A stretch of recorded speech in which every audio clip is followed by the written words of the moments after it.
Snow White and the Seven Trolls by Wiley Blevins, illustrated by Steve Cox. Scary Tells Retold. In a dark, faraway forest lived a queen. She was the most beautiful queen in the land. But when she looked into her mirror, it didn't show her perfect face or shiny crown. It showed how she looked on the inside, wicked. "Mirror, mirror on the wall," said the queen, "who is the most beautiful of them all?" A ghostly face appeared in the mirror. "It is Snow White," laughed the face. The queen went into a rage. "Who is this Snow White?" she screamed. The mirror showed a beautiful girl playing in the forest. Her hair was as black as night. Her skin was as white as snow. The wicked queen began to keep an eye on Snow White. She hid behind trees and watched her pick flowers in the forest. She sent the birds to follow her as Snow White fetched water at the river. With each year, Snow White grew more and more beautiful. So on her 18th birthday, the queen sent Snow White a present. It was a red and juicy apple wrapped in gold paper, but the queen had put a terrible curse on it. When Snow White bit into the apple, she fell into a deep sleep. The queen screeched with joy. She will sleep forever unless kissed by a worthy prince. Only that kiss will break the curse. Nearby, 7 mean and ugly trolls heard the queen's screeches. Their names were Smelly, Stinky, Icky, Yucky, Slimy, Gooey, and Pickles. They ran to find the sleeping Snow White. But they weren't there to rescue Snow White. You see, trolls are oh so sneaky. The trolls took Snow White to their little cave in the forest. They placed her on a bed of grass. Then the trolls sent word throughout the land that they needed a prince to break the curse.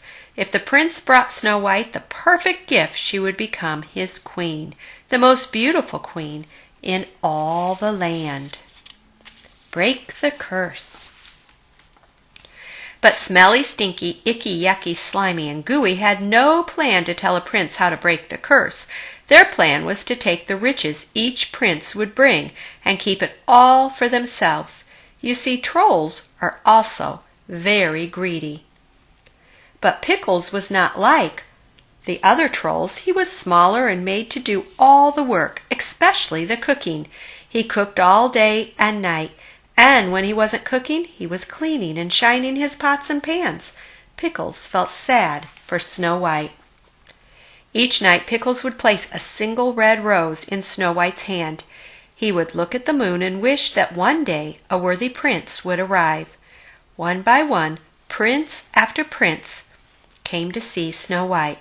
They marveled at her beauty. Each brought a present better than the prince before. The riches piled higher and higher. The trolls laughed and snorted with glee each time a prince left with no luck breaking the curse. Finally, one day a prince from the poorest country in the land showed up. "I have nothing to give Snow White but my love," he said. Pickles knew this prince was the one. But Smelly, Stinky, Icky, Yucky, Slimy, and Gooey screamed at the prince to leave.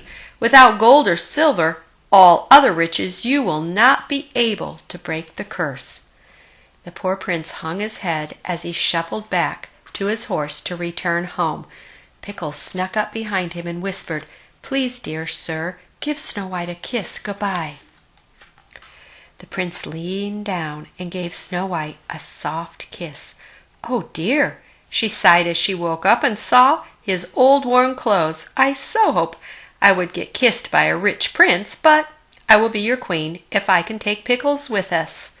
The prince agreed. Pickles quickly gathered his pots and pans, and even though the prince had no riches, the three lived happily ever after. Of course, that's because Pickles had hidden all the gold and silver inside his pots and pans.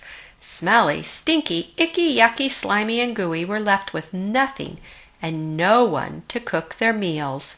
The end. Thanks for listening, and please subscribe and like for more daily stories.